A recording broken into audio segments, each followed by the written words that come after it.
Virus से हम सभी लोग इतना परेशान हो गए हैं कि हर किसी को सिर्फ एक चीज की दरकार है और वो है कोरोना के खिलाफ वैक्सीन। और आप लोगों में से भी कई लोग हमसे यही पूछते हैं कि आखिर कोरोना की वैक्सीन आ कब रही है।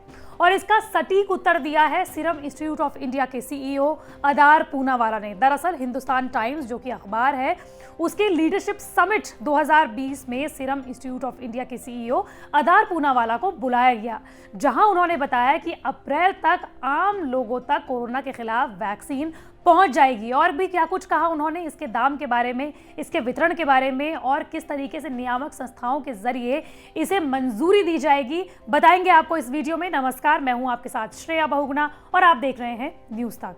दरअसल SII यानी कि सीरम इंस्टीट्यूट ऑफ इंडिया के सीईओ अदार पूनावाला ने इसी लीडरशिप समिट 2020 में यह भी बताया कि ऑक्सफोर्ड एस्ट्राजेनेका की वैक्सीन, जिसका ह्यूमन ट्रायल भारत में SII ही करा रहा है और उसके तीनों ही इंपॉर्टेंट फेजेस जो ह्यूमन ट्रायल के होते हैं वो उसे कंप्लीट कर चुके हैं और 28 दिन के डेटा का इंतजार कर रहा है। लेकिन ऑक्सफोर्ड एस्ट्राजेनेका की जो वैक्सीन ब्रिटेन में इस वक्त तमाम ह्यूमन ट्रायल को खत्म कर चुकी है और अपने डेटा का इंतजार कर रही है और इसका डेटा नवंबर आखिर से लेकर दिसंबर के पहले या दूसरे वीक तक आ सकता है। और अगर ब्रिटेन की नियामक संस्थाओं ने इसे अप्रूवल दे दिया तो SII भी भारत में तमाम नियामक संस्थाओं के पास इसके इमरजेंसी अप्रूवल के लिए जाएगा। और अगर इमरजेंसी अप्रूवल इस वैक्सीन को मिल जाता है तो हो सकता है कि ये वैक्सीन जनवरी, फरवरी और मार्च में भी भारत के बाजारों में उपलब्ध हो जाए। इसी के साथ साथ उन्होंने इसकी कीमतों के बारे में भी बताया।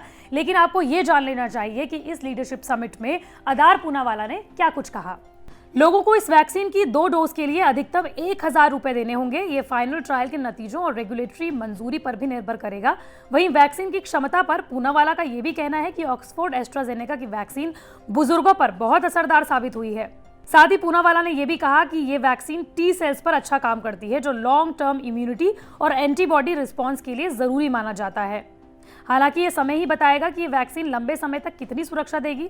वैक्सीन पर इस तरह के सवालों का जवाब अभी तक किसी के पास नहीं है।